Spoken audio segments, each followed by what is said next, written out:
And I don't look at those as failures. I look at that as experience and seasoning, but you've got to get to a point where it's like, it's clear. It's crystal clear with what it is that you want to do.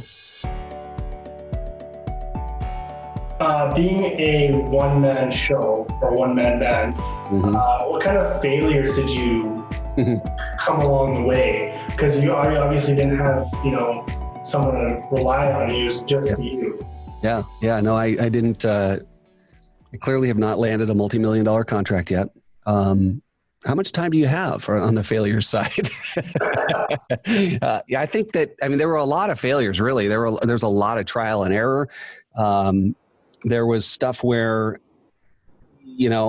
I would say one of the failures was just a lack of focus, and that I was scrambling. I was trying to find so many different things. So that was a learning experience to kind of come back and say, okay, let's hone in on what do you really love doing? And for me, I really love having a conversation. I love doing an interview like this. I usually am the guy who's conducting the interview. So being on the other side is a little bit different for me, but I still love that conversation and learning and sharing and having a laugh and having a drink if that's appropriate, or, just being able to get to know somebody and learn something.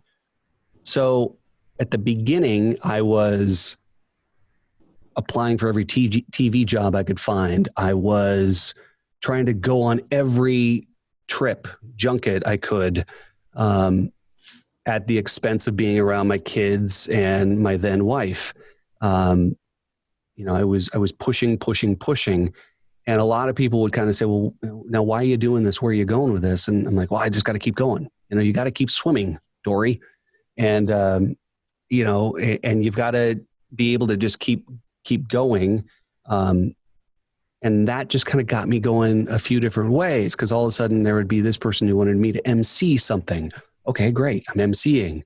Well, that's taken time away from going over and doing this thing. Or somebody would come to me and say, hey, can you help me hang a few doors in my house because I have carpentry skills? And I'm like, okay, sure, I do that. And, it was a matter of like, you've got to get to a point, and I don't look at those as failures. I look at that as experience and seasoning, but you've got to get to a point where it's like, it's clear. It's crystal clear with what it is that you want to do. And that came up. I still am one of those people who has a million things that I'd love to do. I'm easily distracted by shiny things. So, in the process of going through all that, there was a while where I was being considered to become the next host of America's Funniest Home Videos when Tom Bergeron was wrapping it up. And that created kind of this social campaign. They sent me a vest, it said next AFV host. I was wearing that to interviews. I was getting celebrities like Adam Sandler and Drew Barrymore and all these people to endorse me. And it was a really fun thing. At the end of the day, it wasn't going to happen, right? Because I wasn't a famous high profile name, and that kind of show is going to pull in somebody like Alfonso Ribeiro. So it was one of those like, okay, why did I do that? Well, I could say to this day, there were a lot of reasons I did it. I got video experience from doing it. They put me on YouTube, on their YouTube channel.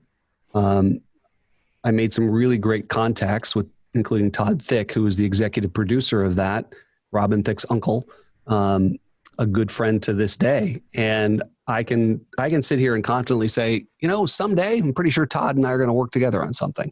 So all of those things, they may feel like failures or struggles at the time.